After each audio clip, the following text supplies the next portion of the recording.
सवाल है हमारे पास जो एडवांस 2016 में पूछा गया था। Light of wavelength lambda pH falls on a cathode plate inside a vacuum tube as shown in figure. The work function of the cathode surface is phi and the anode is a wire mesh of conducting material kept at a distance d. तो भाई ये हमारे पास है anode और ये हमारे पास है cathode, और कैथोड और एनोड जो है एक वैक्यूम ट्यूब में रखे हुए हैं। यहाँ पे एक बैटरी लगी हुई है। बैटरी का काम क्या है, ये नेगेटिव है आपके पास टर्मिनल, यानी कि ये यहां से जो इलेक्ट्रॉन्स निकलेंगे इनको ये पुश करता है, जिससे इलेक्ट्रॉन यहां से यहां पहुंच जाएं बिना कहीं और जाए। इलेक्ट्रॉन को एक जगह से दूसरी जगह ट्रांसपोर्ट करवाने का काम है इस बैटरी का। फोटो इलेक्ट्रिक इफेक्ट में भी लगवाते थे। अब कहते हैं आगे, डिस्टेंस डी पर ये रखा हुआ है, डिस्टेंस जो है वो डी के बराबर है, यहां से लेके यहां की डिस्टेंस डी है। A potential difference V is maintained between the electrodes if the minimum de Broglie wavelength of the electron passing through the anode is lambda e। यानी यहां जितने भी इलेक्ट्रॉन्स पास हो रहे हैं उनमें से मिनिमम जो है वेवलेंथ वो लैम्डा ई के बराबर है, यानी कि ये लैम्डा मिनिमम है, इसका मतलब एनर्जी मैक्सिमम है, यानी कि यहां से जो मैक्सिमम एनर्जी का फोटो इलेक्ट्रॉन निकलेगा उसकी बात यहां पे की जा रही है। इसका मतलब साफ साफ ये इंडिकेट हमको कर रहे हैं कि आइंस्टाइन की जो फोटो इलेक्ट्रिक इक्वेशन है उसका इस्तेमाल करो, बिकॉज लैम्डा मिनिमम जो है वो मतलब ये रिप्रेजेंट कर रहा है कि मैक्सिमम एनर्जी किसकी हो सकती है, कौन सा इलेक्ट्रॉन है जिसकी रैंक 1 है, वो ये पूछ रहे हैं। तो और कौन कौन से स्टेटमेंट्स ट्रू हैं ये हमें बताना है। स्टेटमेंट दिया है कि lambda E decreases increases in phi and lambda PH, lambda E approximately half, D is doubled, large potential V, lambda E lambda PH. तो basically phi, lambda E, lambda PH, इन सब में आपसे रिलेशन पूछा जा रहा है कि इसको बढ़ा दें, इसको घट जाएगा, इसको डबल कर दें 4 गुना हो जाएगा। ये सब बातें जो है यहाँ पे की गई हैं। तो इसका एक ही इलाज है, मैं यहाँ पे लगाता हूं आइंस्टाइन्स इक्वेशन। तो मैं पहले यहाँ पे निकलने वाले फोटो इलेक्ट्रॉन्स की बात कर रहा हूं, मैं बात कर रहा हूं निकलने वाले फोटो इलेक्ट्रॉन्स की जो कहां पे हैं, अभी कैथोड पर है। तो कैथोड पर निकलने वाला इलेक्ट्रॉन की मैक्सिमम काइनेटिक एनर्जी कितनी हो सकती है, hc by lambda ph minus phi के बराबर। ये मैक्सिमम काइनेटिक एनर्जी का इलेक्ट्रॉन यहां से निकल सकता है, और जब ये एक बैटरी की सहायता से यहां पे पहुंचाया जाएगा, सो Q इंटू वी के बराबर, E इंटू वी के बराबर जो एक्स्ट्रा एनर्जी है बैटरी के द्वारा इस चार्ज को सप्लाई की गई है। तो ये बात समझ गए कि मैंने चार्ज इंटू पोटेंशियल डिफरेंस किया तो मुझे एक्स्ट्रा एनर्जी मिल चुकी है जो बैटरी ने सप्लाई की है उस इलेक्ट्रॉन को। तो मैं यहां लिखूंगा काइनेटिक एनर्जी एट एनोड की यदि बात करें तो आपको मिलता है काइनेटिक एनर्जी, फाइनल लिख सकते हैं इसे, is equals to hc by lambda ph minus phi plus e into V. ये फाइनल काइनेटिक एनर्जी हमें मिल जाती है। अच्छा, अब क्योंकि मैं जानता हूं कि hc बाय लैम्डा जो फॉर्मूला होता है हम फोटॉन्स के लिए लगाते हैं, लेकिन ये इलेक्ट्रॉन है जिसका मास है, तो इसको हम वेवलेंथ की टर्म्स में लिखना चाहते हैं तो हमें डी ब्रॉगली का हेल्प लेना पड़ेगा। तो डी ब्रॉगली वेवलेंथ क्या होती है, lambda is equal to h upon under root of 2m kinetic energy. तो यहां आप E कर दीजिए, यहां पे काइनेटिक एनर्जी फाइनल कर दीजिए। अब इसको इधर ले जाइए तो काइनेटिक एनर्जी का इस काइनेटिक एनर्जी आपको मिल जाएगा h square divided by 2m lambda e square. तो ये काइनेटिक एनर्जी की वैल्यू मैं यहां ये लिख देता हूं यहाँ पर, तो हमें रिलेशन मिल जाने वाला है h square divided by 2m lambda e square is equal to hc by lambda ph minus 5 plus e into v। ये हमें रिलेशन मिल जाता है। अब इसकी सहायता से हमें चारों ऑप्शन जो है चेक करने हैं कौन सा सही है कौन सा गलत है। पहला ऑप्शन कहता है कि lambda e decreases with increases in phi and lambda ph। Lambda ph को यदि बढ़ा देते हैं तो ओवरऑल क्वांटिटी जो है वो घट जाएगी। ओवरऑल क्वांटिटी घट जाएगी, ये कांस्टेंट है, तो ये वाली क्वांटिटी क्या होगी, ओवरऑल क्वांटिटी ये भी घट जाएगी, ये घट जाएगी, इसका मतलब ये लैम्डा e इंक्रीज हो जाएगा। ऐसे ही कहा यहाँ पे फाई के बारे में बात करी गई है, फाई को बढ़ा दिया तो ये क्वांटिटी जो माइनस हो रही है इस पूरी चीज में से वो इसको घटा देगी, तो ये भी घट जाएगा, इसका मतलब लैम्डा ई बढ़ जाएगा। तो हमारे आंसर में यहाँ पे इंक्रीजेस होना चाहिए था, इसका मतलब ये ऑप्शन गलत है। Lambda E is approximately half, D is double. तो यहाँ पे देख सकते हैं कि लैम्डा ई और डी में कोई रिलेशन नहीं है, तो इसका मतलब ये वाला जो है ऑप्शन गलत है। सी ऑप्शन की बात करें, फॉर लार्जर पोटेंशियल डिफरेंस, यानी कि V की वैल्यू बहुत ज्यादा है 5 बाई ई से, E को इधर ले जाइए तो आपको मिल रहा है यहाँ पे EV इज ग्रेटर देन 5, यानी कि वर्क फंक्शन से बहुत ज्यादा जो है हमने एनर्जी बैटरी के द्वारा सप्लाई की गई है, बहुत ज्यादा पोटेंशियल डिफरेंस है बैटरी का। तो क्या होगा बेटा, ये वाली जो टर्म है इसे नेग्लेक्ट किया जा सकता है इसके कंपैरिजन में। और क्योंकि फाई और HC बाय लैम्डा PH मतलब बिल्कुल लगभग सेम मैग्नीट्यूड के होते हैं, सेम ऑर्डर के होते हैं, ये लेकिन बहुत बहुत ज्यादा है, तो इसको भी इग्नोर किया जा सकता है। जब इसको इग्नोर कर सकते हैं तो इनके डिफरेंस को तो इग्नोर डेफिनेटली किया जा सकता है। तो हमें रिलेशन मिल जाता है that h square divided by 2m, और यहाँ पे मिल जाएगा lambda E square is equal to E into V। ये हमें रिलेशन मिल जाएगा तीसरे ऑप्शन के लिए। तो कह रहे हैं कि लैम्डा ई की वैल्यू आधी हो जाती है यदि V को हम 4 टाइम्स कर देंगे, V को 4 टाइम्स कर देंगे तो ये हो जाएगा हमारे पास, मैं मान लेता हूं h square by 2m 1 upon lambda E dash का स्क्वायर। तो ये डिवाइड कर दीजिए इनको, तो आपको मिल जाएगा lambda E by lambda E dash is equals to 1 upon 2। So lambda E dash आपको मिल जाता है लैम्डा ई बाय 2, यानी कि आधी हो जाती है वेवलेंथ। क्या ये दिया है? बिल्कुल दिया है, इसका मतलब सी ऑप्शन बिल्कुल सही है। डी ऑप्शन कहता है कि lambda E increases at same rate as lambda PH for lambda PH less than HC by 5 naught. ये तो कह रहा है कि फोटो इलेक्ट्रिक इफेक्ट हो रहा है, अब कह रहा है कि lambda E increases at same rate as lambda PH. तो देख सकते हैं कि लैम्डा पीएच जो है उसकी पावर 1 है, यहाँ पे पावर जो है 2 है, तो हम ये कभी नहीं कह सकते हैं कि वो सेम रेट से चेंज होंगे। तो इसका मतलब डी ऑप्शन जो है वो गलत है, सिर्फ सी ऑप्शन ही हमारे पास है जो सही है। सी ऑप्शन टिक करके आ जाएंगे साथ। प्राइसेस बच्चों हाइक होने वाले हैं फिर से, अक्टूबर 1 अक्टूबर से प्राइसेस बढ़ जाएंगे, अप्रोक्सीमेटली 10 to 12% प्राइसेस बढ़ जाएंगे। यानी कि अगर आप इनको सब्सक्रिप्शन के हिसाब से देखो, अगर 24 मंथ का सब्सक्रिप्शन आपको अब 56,000 में मिल रहा है, तो प्राइस हाइक होने के बाद वो आपको 62,000 के आसपास मिलेगा। ठीक है ना, ऐसे और भी है, तो जितना जल्दी हो सके आप यहाँ पे सब्सक्रिप्शन लेना है तो डिसीजन बहुत जल्दी लीजिए, बहुत जल्दी ये हाइक होने वाले हैं। ठीक है बच्चों, अब अनअकैडमी ने इतना बेहतरीन रिजल्ट दिया है बच्चों, बहुत सारे लोगों का कंफ्यूजन दूर हो गया कि भाई ऑनलाइन एजुकेशन, ऑनलाइन कोचिंग और ऑफलाइन कोचिंग में कहीं ऑफलाइन बेटर तो नहीं है। तो बच्चों ये प्रूव हो चुका है, ऑल इंडिया रैंक अनअकैडमी से ऑल इंडिया रैंक 1 आई है, तो ये इस चीज का प्रूफ है कि आप ऑनलाइन कोचिंग पे 100% फुल ट्रस्ट कर सकते हो। और इस टाइम ऑफलाइन से मेरे हिसाब से कोई भी टीचर या कोई भी चीज एक बेटर एफिशिएंसी के साथ उस पर पढ़ा सकता है। तो बच्चों इस पे ट्रस्ट रखिए, as soon as possible Unacademy का सब्सक्रिप्शन लीजिए। ठीक है ना, आपको ये ऑफलाइन से बेटर ही प्रूव होगा। ठीक है बच्चों, चलिए यहीं पे मैं आपसे विदा लेता हूं, थैंक यू, बाय बाय। अब चलते हैं आगे अगले सवाल की तरफ।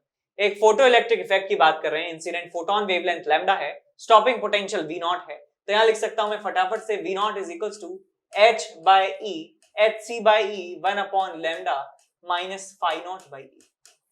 अब हमें ग्राफ बनाना है V नॉट का लैम्डा के साथ, V नॉट का 1 बाय लैम्डा के साथ। तो पहले मैं 1 बाय लैम्डा की बात करूं तो मैं इसको लिख सकता हूं y is equals to m into x which is 1 by x plus c।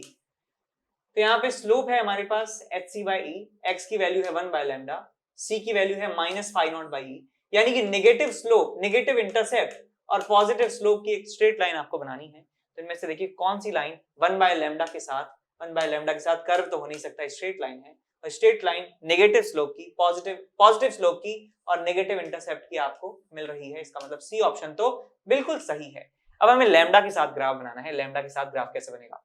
तो देखिए हम ये जानते हैं कि y is equals to xy is equals to c square, ये एक रेक्टेंगुलर हाइपरबोला होता है। यदि मैं यहाँ पे कुछ माइनस या प्लस कर देता हूं, तो ग्राफ में सिर्फ और सिर्फ शिफ्टिंग होने वाली है। तो बिल्कुल यहाँ पे वैसा ही है कि y जो है v नॉट इंटू लैम्डा ये किसके बराबर है? HC बाय E के बराबर है। और इसमें हम थोड़ा सा कोई चेंज कर देते हैं, let's say phi naught by E minus कर देते हैं, तो ग्राफ बस थोड़ा सा शिफ्ट होगा। तो एक रेक्टेंगुलर हाइपरबोला जो थोड़ा सा शिफ्टेड है वो हमें पिक करना है। तो लैम्डा के साथ हमारे पास दो ग्राफ हैं, तो ये स्ट्रेट लाइन है which is not possible, this is rectangular hyperbola which is little shifted. तो ये हमारा ए ऑप्शन भी सही हो जाता है। तो ए और सी दो आंसर हमें मिल जाते हैं। ठीक है, ग्राफ बहुत आप सीखे होंगे, आप ग्राफ बना सकते हैं बड़ी आसानी से, कोई मुश्किल की बात यहाँ पे नहीं है। अब चलते हैं आगे। तो यहाँ पे हम क्वेश्चन डिस्कस कर रहे हैं जो पूछा गया है एडवांस 2018 में। सवाल कहता है consider hydrogen like ionised atom with atomic number Z with a single electron. Single electron species के बारे में बात कर रहे हैं, यानी ये बोर मॉडल आप लगा सकते हैं। In the emission spectrum of this atom, the photon emitted in the n is equals to 2 to n is equals to 1 transition has energy 74.8 electron volt higher than the photon emitted in the n is equals to 3 to n is equals to 2 transition। तो ये क्या कह रहे हैं जी कि n is equals to 3 से n is equals to 2 में जो ट्रांजिशन होता है, तो हायर स्टेट से लोअर स्टेट में जब इलेक्ट्रॉन आता है तो फोटोन निकलता है, और इस फोटोन की जो एनर्जी है वो लेट्स से E नॉट के बराबर है। अब ये कहते हैं कि जब ये n is equals to 2 से n is equals to 1 का ट्रांजिशन होता है तो जो फोटोन हमें मिलता है उसकी एनर्जी 74.8 इलेक्ट्रॉन वोल्ट ज्यादा होती है। तो इसकी एनर्जी है E naught plus 74.8 electron volt के बराबर। क्वेश्चन कहता है कि ionization energy of the hydrogen atom is 13.6 electron volt आपको मानना है, तो Z की वैल्यू आपको बतानी है। आयोनाइजेशन एनर्जी का मतलब ये हुआ कि उस स्टेट से, ग्राउंड स्टेट से इनफाइनाइट तक पहुंचाने के लिए जो एनर्जी हमें चाहिए मिनिमम, तो वो एनर्जी है हमारे पास आयोनाइजेशन एनर्जी। तो अब देखिए भैया हमें निकालना क्या है, Z की वैल्यू हमें निकालनी है। तो मैं यहां से इस ट्रांजिशन के लिए जो फोटोन की एनर्जी है उसको लिख सकता हूं, E naught is equal to 13.6 Z square और 1 upon n1 square minus 1 upon n2 square. तो यहाँ पे 1 अपॉन 4 माइनस 1 अपॉन 9 आप यहाँ लिख सकते हैं, और इसके लिए मैं लिख सकता हूं E naught plus 74.8 is equal to 13.6 Z square 1 upon 1 square minus 1 upon 2 square which is 1 minus 1 by 4। तो यहां से देखिए अब क्या कर सकते हैं कि सब्ट्रैक्ट कर दीजिए, ऊपर वाली इक्वेशन को माइनस कर दीजिए नीचे वाली इक्वेशन में से। तो क्या मिलेगा यहाँ पे, E नॉट से E नॉट कैंसिल आउट हो गया, लेफ्ट हैंड साइड में बचेगा 74.8 और यहाँ बचेगा 13.6 Z स्क्वायर, और यहाँ आएगा आपके पास 3/4 माइनस, ये आप सॉल्व करिए कितना आएगा, 9 4 5 36 5/36। अब इसको आपको सॉल्व करना है, तो ये 3/4 है, 5/36 है, तो इसका डिनोमिनेटर भी आप 36 बना लीजिए, 9 से मल्टीप्लाई 9 से डिवाइड कर दीजिए। So it's 27/36, it's 5/36, that means 22/36 आपको यहाँ पे मिल जाता है। तो आपको यहाँ रिजल्ट मिलेगा 74.8 डिवाइडेड बाय 13.6 और ये है Z स्क्वायर, और यहाँ से जो आपको मिलता है 22/36, तो इसे आप लिख सकते हैं 36/22 के बराबर।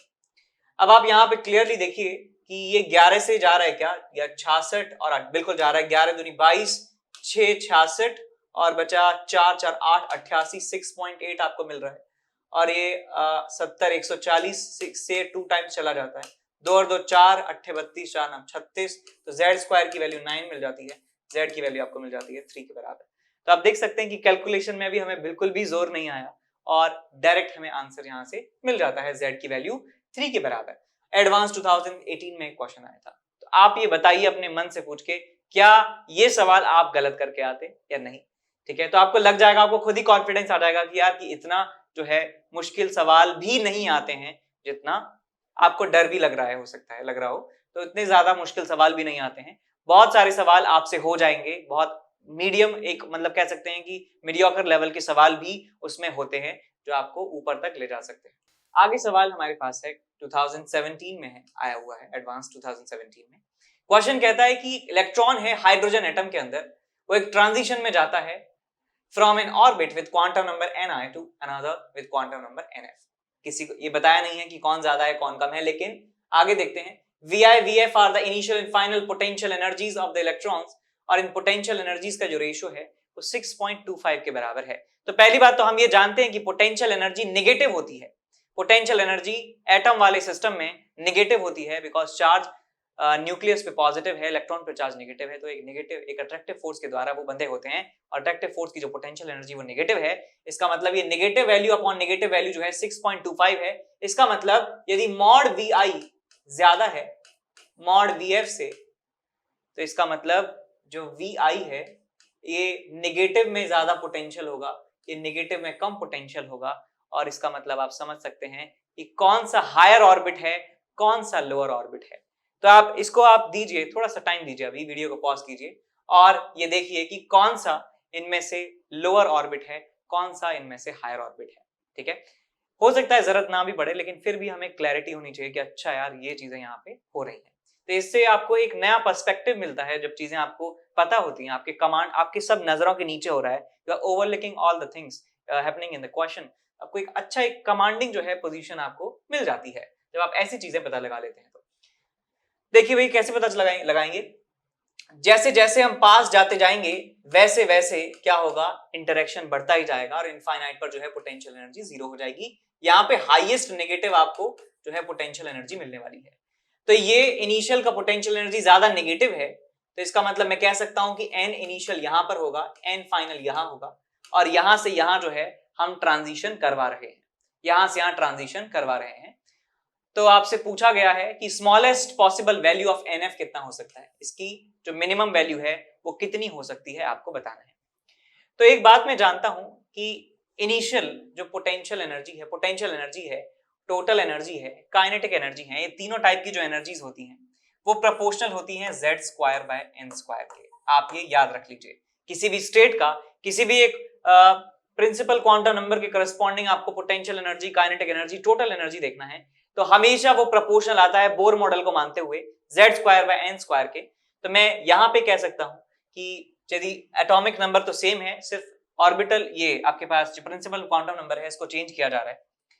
तो यहां पे लिख सकता हूं v1 × n1² is equal to v2 × n2²। तो यहां मिल जाएगा, यहां से vi/vf इज इक्वल टू, यहां से आपको मिल जाएगा nf²/ni² which is 6.25 which is 625/100।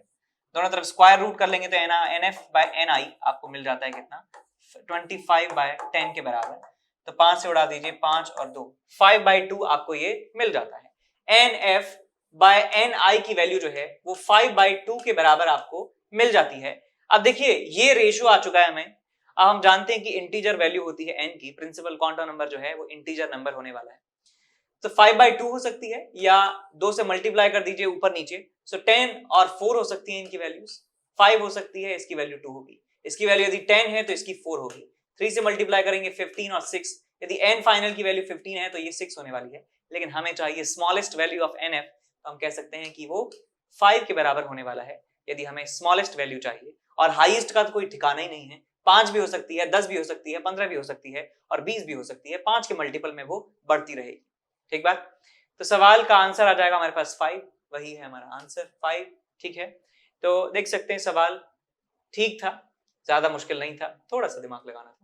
इसके बाद चलते हैं अगले सवाल की तरफ। A hydrogen atom in its ground state is irradiated by a light of wavelength 970 angstrom, taking hc/e is equal to 1.237 10 to the power -6 electron volt meter, and the ground state energy of hydrogen atom is -13.6 electron volt. The number of lines present in this emission spectrum. तो emission spectrum में कितनी lines जो हैं present होंगी ये आपसे पूछा गया है। तो लाइंस का मतलब है कि कितने तरह की डिफरेंट वेवलेंथ्स हमें इस ट्रांजिशन में मिलने वाली है। ठीक है, तो हुआ क्या है कि चमकाई गई है, लाइट चमकाई है, और जो हाइड्रोजन एटम में इलेक्ट्रॉन है ग्राउंड स्टेट में, वहां से ऊपर की तरफ गए हैं इलेक्ट्रॉन। और देखिए कुछ इस तरीके से यहाँ पे ग्राउंड स्टेट है और यहाँ पे एक्साइटेड स्टेट है, लेट्स से n = n। तो हुआ क्या है कि इलेक्ट्रॉन जब एनर्जी पाकर जो है यहाँ पे एक्साइटेड हो चुके हैं, एक्साइटेड स्टेट में पहुंच चुके हैं। एक्साइटेड स्टेट एक अनस्टेबल स्टेज होती है, यहाँ पर ये जाता है और ये बहुत ही फ्रैक्शन ऑफ टाइम के लिए जो है यहाँ पे रुकता है और वापस आ जाता है। अब वापस आने के लिए इसके पास रास्ते ढेर सारे होते हैं कि मैं एक बार में डायरेक्ट नीचे पहुंच जाऊं, या फिर मैं एक सीढ़ी करके आऊं, या फिर मैं एक बार में 2 सीढ़ी चढ़ूं, हो सकता है एक बार में 1 और एक बार में 3 चढ़ूं। तो बहुत सारे तरीके हो सकते हैं और बहुत सारे तरीके में जो अलग अलग तरह की वेवलेंथ हमें मिलने वाली है। तो maximum number of spectral lines जो है हमें यहाँ पे निकालनी है, number of spectral lines, because एक इलेक्ट्रॉन तो होता नहीं है ना, यहाँ पे बहुत सारे इलेक्ट्रॉन्स होंगे और बहुत सारे इलेक्ट्रॉन जो हैं वो अलग अलग रास्ता जो है वो ढूंढने वाले हैं। जैसे मान लीजिए आप हैं और आपके बिल्कुल क्लोन है, आइडेंटिकल हैं, वो साथ साथ चल रहे हैं, आपके जो आप कर रहे हैं वही वो कर रहे हैं, आपके 50 क्लोन हैं और 50 क्लोन को ऊपर सीढ़ी से नीचे सीढ़ी पे जाना है। तो हो सकता है कि एक क्लोन जो है आपका वो एक सीढ़ी नीचे उतरे, एक क्लोन हो सकता है डायरेक्ट ऊपर से छलांग मार दे, एक क्लोन हो सकता है एक बार में 2 फिर 3 फिर 4 इस तरीके से आए। तो अलग अलग तरह की जो वेवलेंथ हैं हमें मिलती हैं अलग अलग तरह के ट्रांजिशन से, वो हमें बताना है कितनी मैक्सिमम तरह की वेवलेंथ, कितनी नंबर ऑफ लाइंस हमें मिल सकती हैं। तो भाई सबसे पहले क्या करेंगे, ये जो हमें एनर्जी दी गई है फोटोन की जो एनर्जी दी गई है, वेवलेंथ दी गई है, इससे एनर्जी निकाल लीजिए। तो मैं जानता हूं फॉर्मूला होता है फोटोन की एनर्जी hc/λ। यहाँ पे सारी जो क्वांटिटीज जूल में लिखूंगा, सॉरी मैं SI यूनिट में लिखूंगा, तो यहाँ पे जूल में आंसर मिलेगा, लेकिन मैं इलेक्ट्रॉन वोल्ट में आंसर चाहता हूँ। तो इलेक्ट्रॉन वोल्ट में आंसर लाने के लिए यहाँ पे आप E से डिवाइड कर दीजिए इस पूरे चीज को।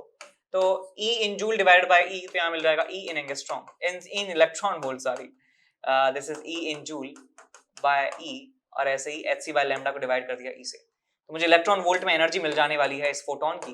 कितना आ जाएगा भाई, hc/E की वैल्यू है 1.237 into 10 to the power -6 electron volt meter, divided by lambda. Lambda को आपको मीटर में बदलना है, मीटर में बदलिए इसको, it's 970 into 10 to the power -10। ठीक है, तो इसको आप ऐसे लिख सकते हैं 9.70 in 10 to the power -8, इसको ऊपर ले जाएंगे तो 10 to the power 2 बन जाएगा। So it's 123.7 divided by 9.70 आपको ये मिल जाता है, और ये आपको वैल्यू आती है 12.75 इलेक्ट्रॉन वोल्ट के बराबर। ये इलेक्ट्रॉन वोल्ट में फोटोन की एनर्जी आती है 12.75 इलेक्ट्रॉन वोल्ट। जब ग्राउंड स्टेट में इलेक्ट्रॉन होता है, ग्राउंड स्टेट में, तो उसकी टोटल एनर्जी होती है -13.6 इलेक्ट्रॉन वोल्ट। जब अगली एक्साइटेड स्टेट में जाता है n=2 में, तो उसकी एनर्जी हो जाती है कितनी बताइए, -3.4 इलेक्ट्रॉन वोल्ट। उससे अगले में हो जाती है उसकी एनर्जी -1.5 इलेक्ट्रॉन वोल्ट, और यहाँ पे उसकी एनर्जी हो जाती है -0.85 इलेक्ट्रॉन वोल्ट, राइट। तो इस तरीके से एनर्जी जो है कम होती चली जाती है। अब हम यहाँ पे इलेक्ट्रॉन को एनर्जी खिला रहे हैं 12.75, तो कितना वो जा सकता है। देखिए इसके बीच में जो एनर्जी गैप है, एनर्जी गैप जो है लेवल्स के बीच में 12.75 इलेक्ट्रॉन वोल्ट के बराबर आना चाहिए, बस हम इतना चाहते हैं। तो क्या कर सकते हैं, 13.6 से लगभग आंसर 12.75 आना चाहिए। तो ये आप करके देखिए, यहां से लेके यहां तक जो है n=1 से लेके 2 3 4 n=4 एक बार आप ट्राई करके देखिए, तो कितना आ रहा है आपके पास, 13.6 डिवाइडेड बाय 0.85, 0 10 में से 5 गए तो 5 15 8 7, और ये आ जाएगा आपके पास 12.75। एग्जैक्ट यही आपको डिफरेंस मिल रहा है। इसका मतलब n=1 से n=4 तक ये इलेक्ट्रॉन चला जाएगा, और फिर n=4 से अलग अलग रास्तों में जो है हमें मिलने वाले हैं वेवलेंथ अलग अलग। तो हम यहाँ पे कह सकते हैं कि n=4 से n=1 ट्रांजिशन में हमें नंबर ऑफ लाइंस कैलकुलेट करनी है। तो आप डेल्टा n निकाल लीजिए, कितना आ जाएगा, 4 - 1 = 3। तो डेल्टा n +1/2 आप फॉर्मूला लगा सकते हैं। This is maximum number of spectral line between the transitions. तो दिस इज 3 × 4/2, 2 2 3 2 6 जो है आपके पास आंसर मिल जाता है, आंसर 6 है। ठीक है, सो ये एडवांस 2016 में सवाल आया था। ये फॉर्मूले जो हैं बहुत ही बेसिक फॉर्मूले यहाँ पे इस्तेमाल हुए हैं, बिल्कुल कैलकुलेशन भी जो है बिल्कुल ऐसी आती है निखर के एकदम 12.75। ऐसा लगता है आहा मजा आ गया, अमृत मिल गया हमें, और साफ साफ दिख रहा है कि इसके और इसके बीच में 12.75 का ही डिफरेंस होता है। इसका मतलब इलेक्ट्रॉन इस फोटोन को एब्जॉर्ब करके यहाँ पे पहुंच जाएगा, फिर रुक जाएगा, रुकने के बाद वापस इस ग्राउंड स्टेट में पहुंच जाएगा अलग अलग रास्तों से।